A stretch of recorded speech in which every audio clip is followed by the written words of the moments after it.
Okay. Well, dear students, dear teachers, good afternoon, everyone. So we gathered today because I want to take advantage of a situation that I have on hand in order to give the answer to many of your questions as students.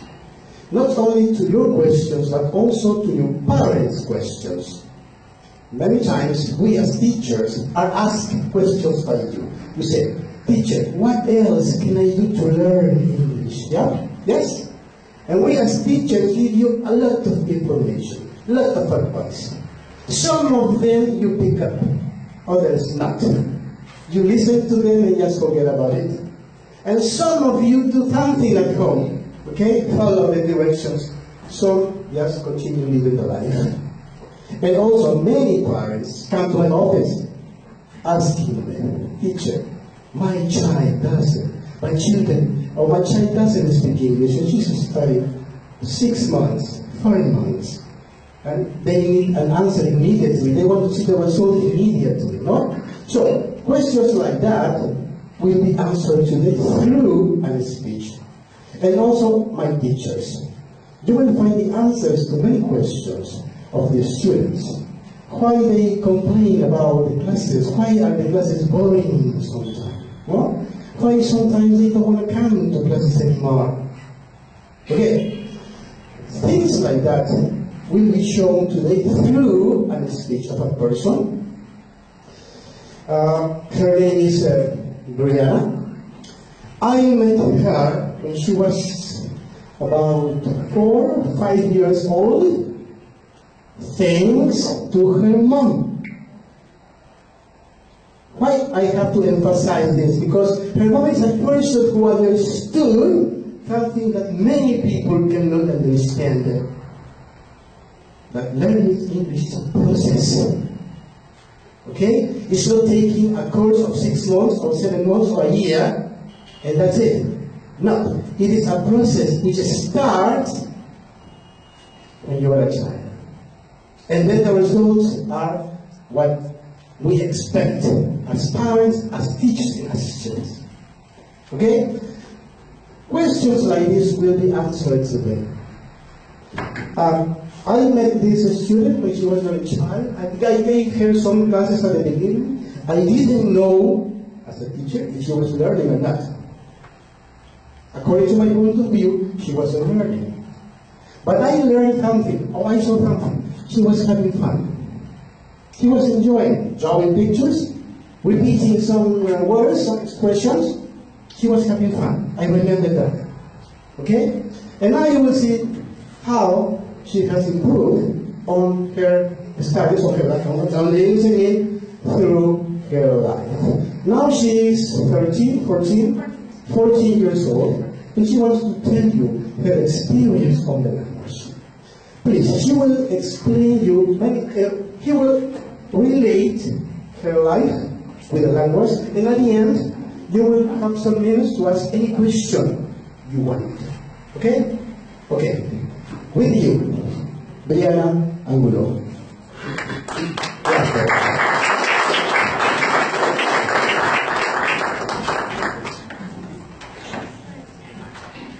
Hey guys, so as Ula said, my name is BRIANA ANGULO. I am 14 years old.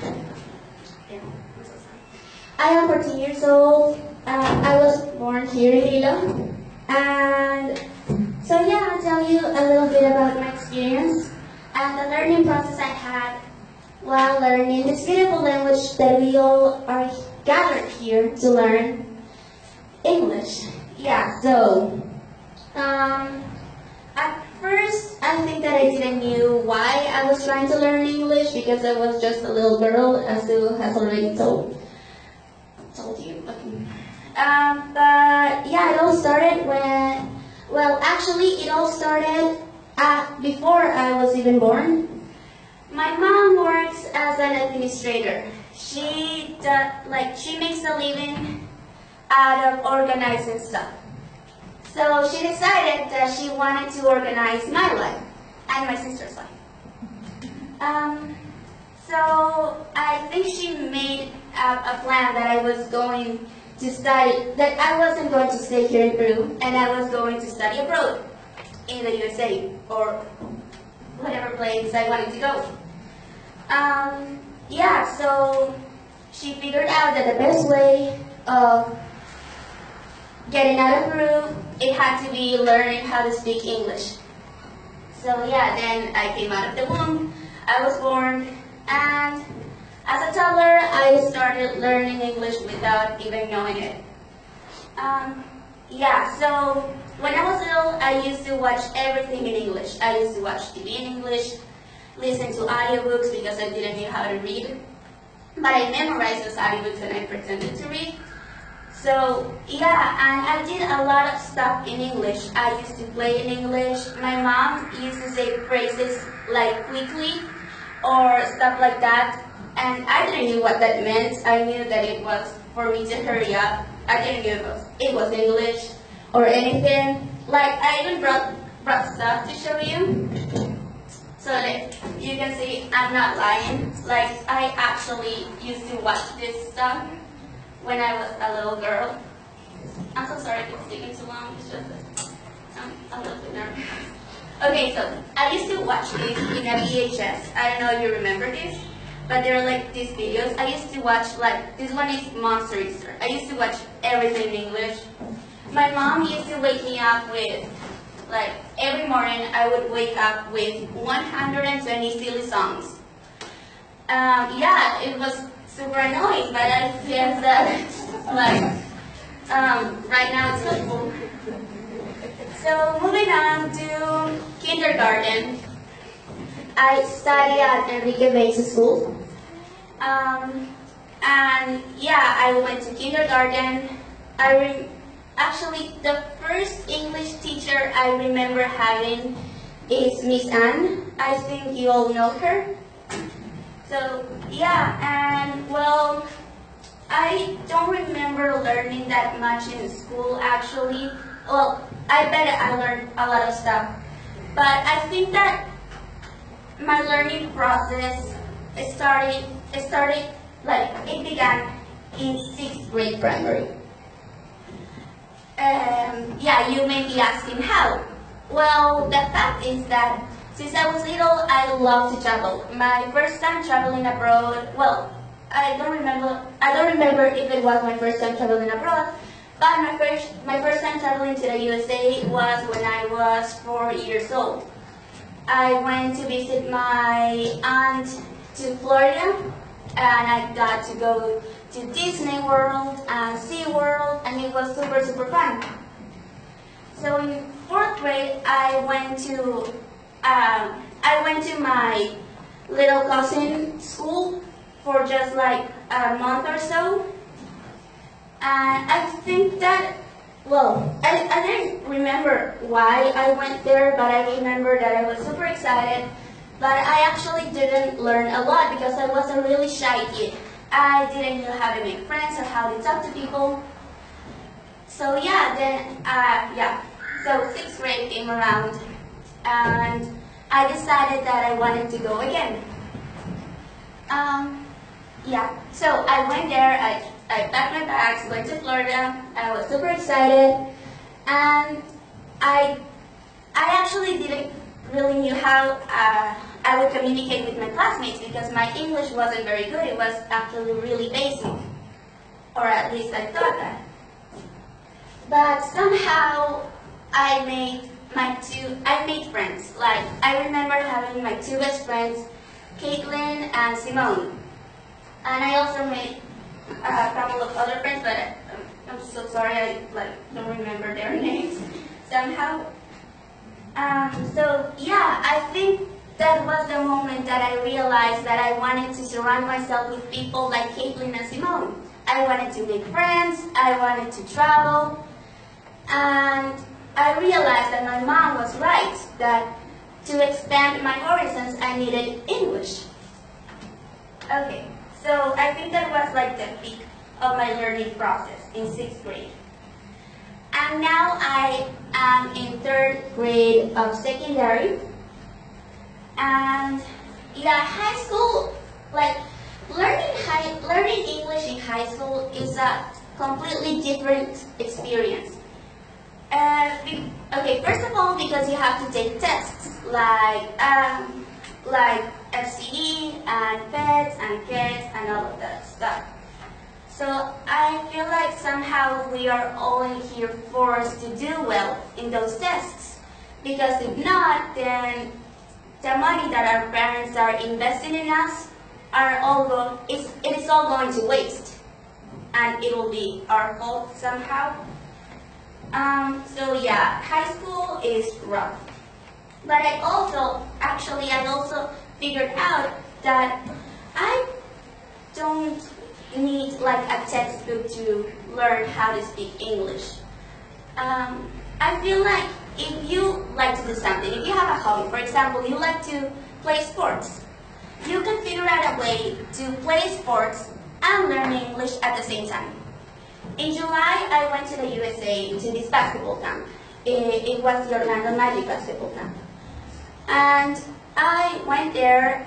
I was super excited because I love playing basketball. It is one of my main hobbies. And I think it was a win-win actually, because I went there. I practiced basketball, but I also learned basketball vocabulary. For example, out of bounds, free throw layups, and my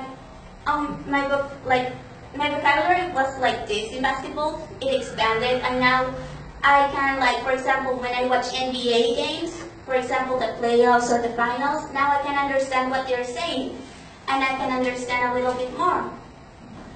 So yeah, then I also try to learn English because my dream is to get out of Peru. I know it sounds a little bit bad, but it is actually not.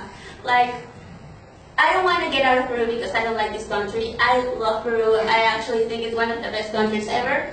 But I feel like I don't really have, I personally think, I don't know, you're another different story, but I personally think that I don't quite fit in this type of society. But it is my problem, it's not yours. Peru is fine the way it is, actually. Yeah, so, with 14 years of experience learning a new language, I actually can say that learning English comes down to two ways. There is the fun way, the way that you enjoy, the way that you can do your hobbies and learn English at the same time. And then there's the formal way.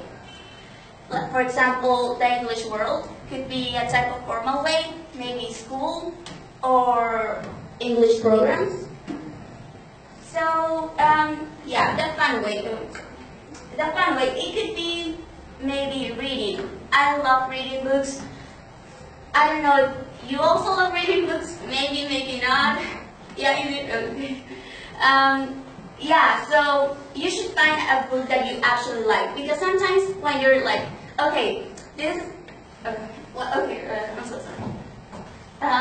For example, when I try to practice, and yeah, in the reading part on the FCE exam, I actually hate the reading part in the FCE exam because it is so hard for me. Every class I have with Hugo, I suffer in the reading part because I get super bored. I don't like reading that kinds of texts. So yeah. But you should practice with something you enjoy. For example, I don't know. Okay, it was super popular last year that YouTubers started writing books. Maybe if you like a YouTuber, you can start reading his or her books. And you can enjoy it, but in English if you want to learn or practice. Okay, so watching movies, watching series, that could be also a fun way of practicing listening and reading if you put on subtitles. For example, my favorite TV show is a show called Friends. I don't know if you've heard of it, but its theme song was actually the English World theme song a while ago, I guess. Yeah, so that's my absolutely favorite show of all time. I've watched all 10 seasons. I highly recommend it to you if you want to watch a good comedy show. You should watch Friends. And also Modern Family. Okay, now the formal way. First first of all, school. I'm not a big fan of school. That may be a little bit relatable, maybe not.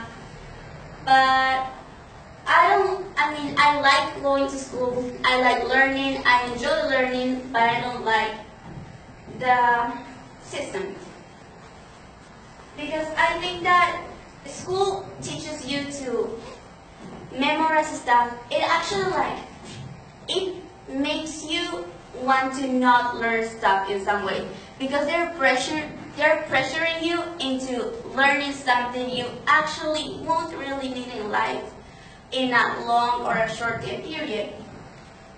But when it comes down to English, you should actually pay attention to your English classes in school because it is a way of you practicing it. And maybe you're practicing grammar. I actually don't like grammar, and Google knows that. I don't know grammar.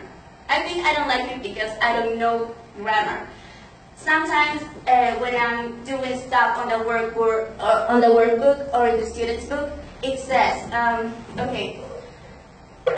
fill in the brackets a verb, and it says like past participle, present perfect, passive. I don't know what that means. It probably doesn't exist, but I don't know what that means. I just read like the stuff it says.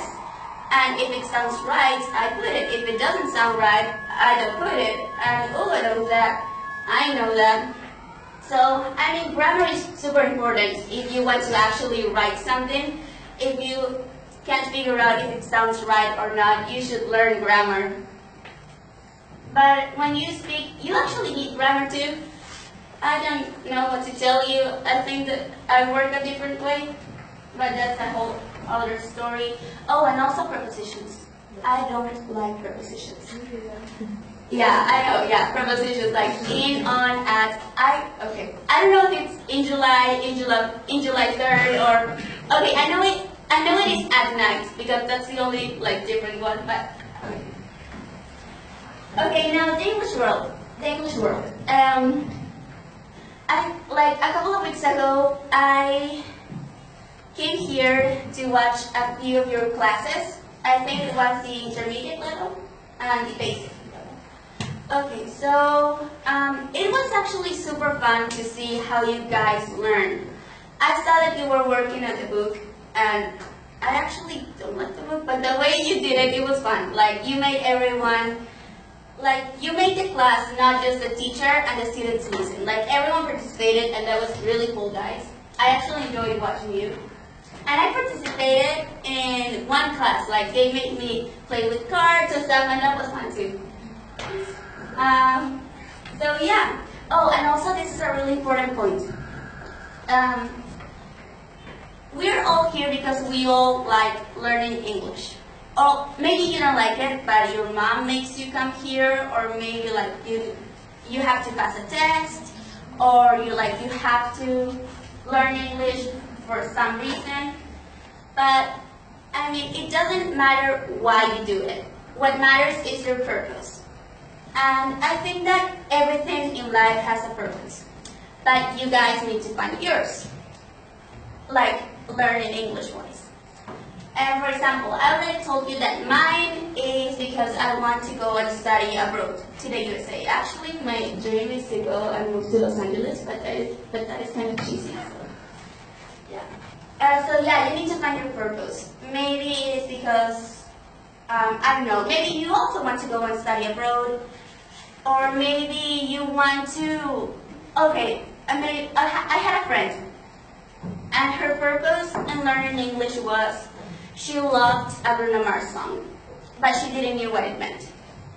So she wanted to know what it meant, but she didn't want to translate it. So she actually studied and passed DFC because of a Bruno Mars song.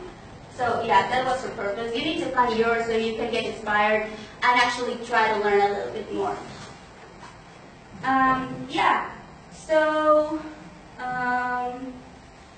now, okay, so I talked about traveling a little bit. Maybe you guys love to travel too. I actually love traveling. But some of you may say, but Brianna, I would like to travel, but I don't know how, or I'm too scared to go on my own, or maybe I don't have enough money.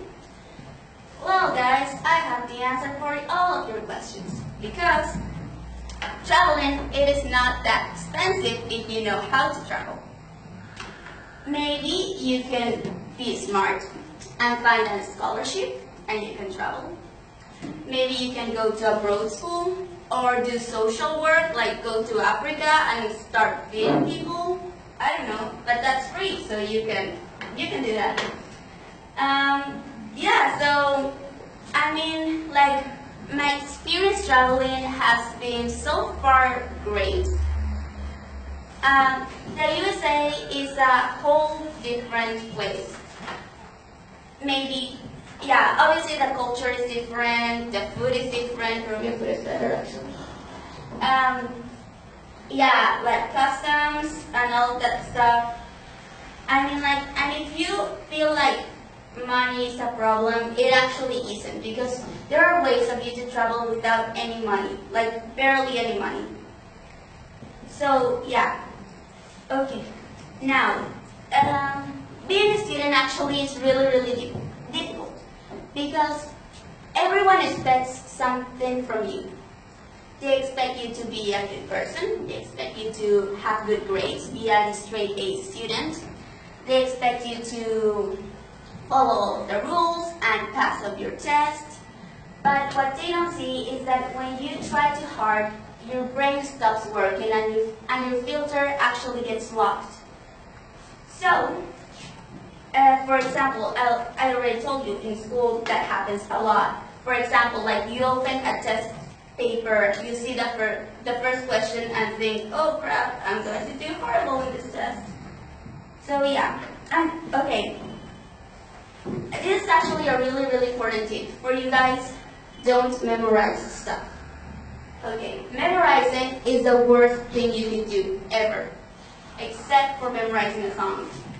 Just memorize songs, but don't memorize like learning stuff, because A, it takes time, and B, you will eventually forget everything you memorized. For example, I tried memorizing prepositions. Like, I spent a whole night trying to memorize every preposition that it exists. And now I don't remember anything, so don't do that. Instead, let your brain receive all the information it needs, and it will process it in its own. Right, how? Watching TV. Actually, watching TV helps a lot. I learned a lot from watching TV. So if your parents are like, you can't watch TV because you're wasting your time, you should tell them, no, because I'm watching TV, I'm learning a language because I'm watching TV in English. And they don't know what to do. And also, do some research of your own, because school and the English world, it helps a lot, but it won't give you all the information you actually need, like in life. Because it's super different in your English class. You're all like, hello, how are you? But in the real life, it's like, hey, what's up, guys? Yeah, it's a different world out there. Then make it fun and enjoy it, because learning is an experience. You get to like receive new information, and you can be like, it helps you socialize with people. It makes you expand your range of knowledge. And also, I saw something in your classes, and also in my school. This happens a lot, actually. I saw that you were doing a reading, and the teacher said, underline the words you don't know. And I thought, oh my gosh, that's so good, because then you get to know them and learn new languages, expand your vocabulary. But then this girl said, Miss, what does this word mean? And the teacher tried explaining the word to the student, but like somehow the student didn't got it. So she translated. And I got a little bit worried because I've always thought that two languages could be similar, but they're never the same. For example, English is English and Spanish is Spanish. A word could mean the same, like into different languages, but they could be used in a whole different way. So actually, don't ever translate stuff. If like the book is asking you to translate something, don't do it because it won't be good. Like I'm actually coming. Then okay. Now, accent and pronunciation is really important. I'm not saying that my pronunciation is the best. I actually feel like I have a really Latina pronunciation. But yeah, it is really important when you try to learn a word.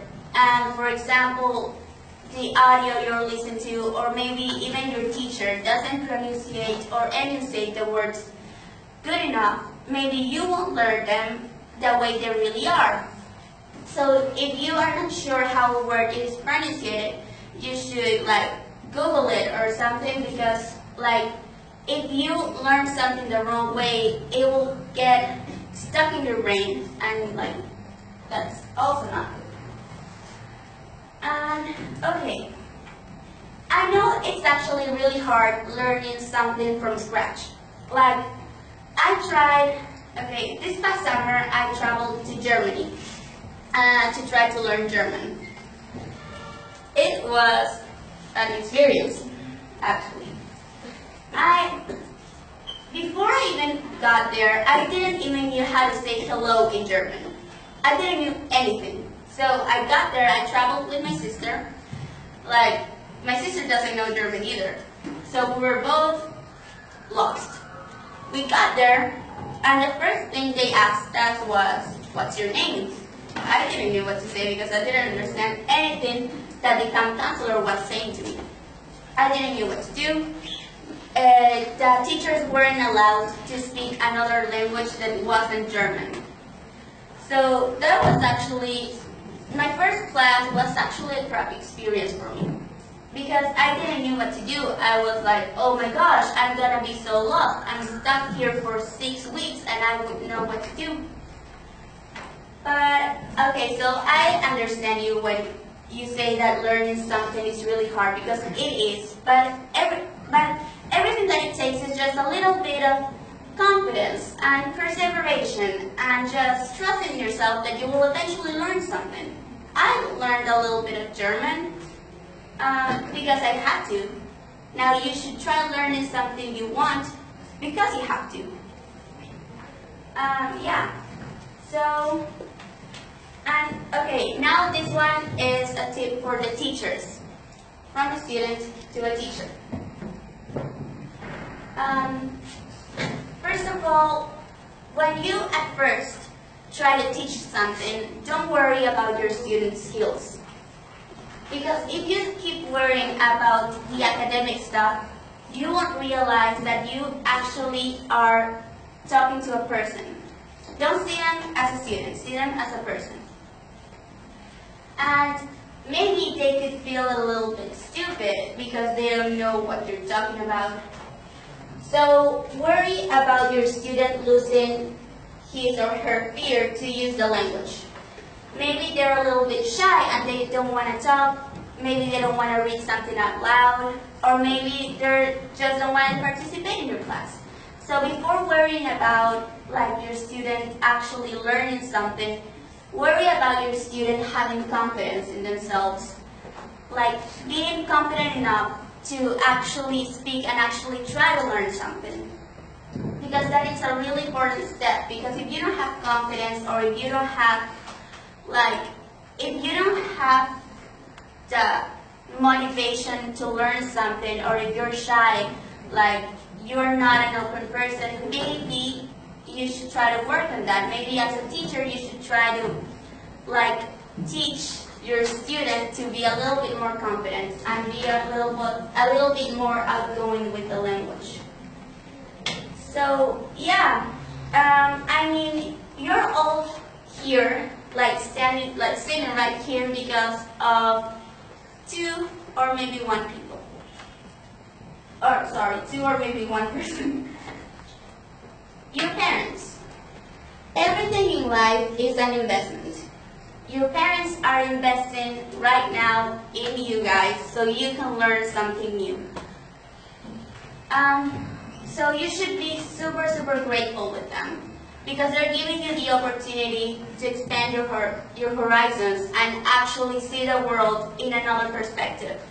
Not just in the Spanish perspective, but in the English perspective. And if you want, you can also learn a lot more languages, and you will see the whole world from another point of view.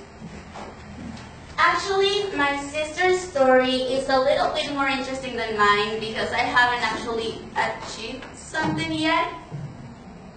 So, she's 17 at the time, and she persuaded her dream. She's now studying She's studying in New York, and she got back thousands and thousands of dollars because she got a scholarship. She passed the TOEFL, she passed her SATs, and now she's living her dream. She started right there with me. Now she's out there, and I feel you can see that it is actually possible. It is not impossible to pursue your dreams. So actually, my parents are investing, your parents are investing, go for it. They're investing on your education, on your future.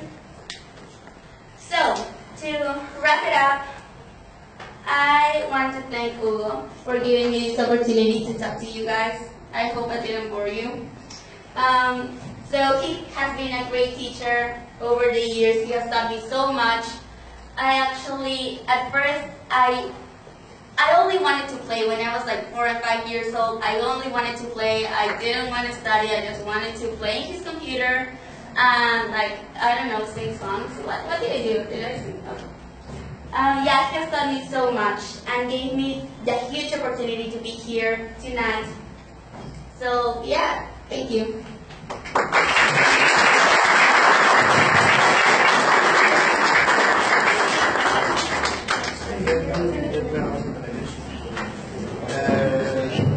Thank you very much, Brianna. So, to summarize, I thought her messages like this. Teachers, the affective filter. Teachers, the silent period. No? She mentioned that. Teachers, funny classes. Teachers, focus the class on the students, not on the books. No? Other things that I can wish you by her stage, students.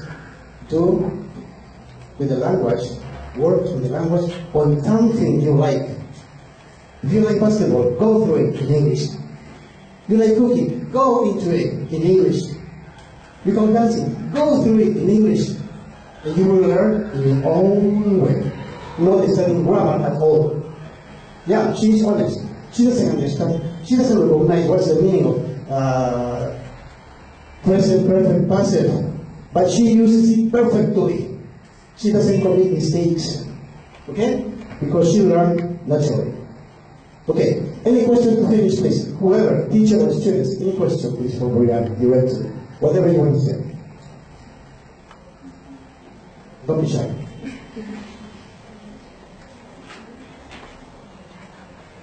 No question?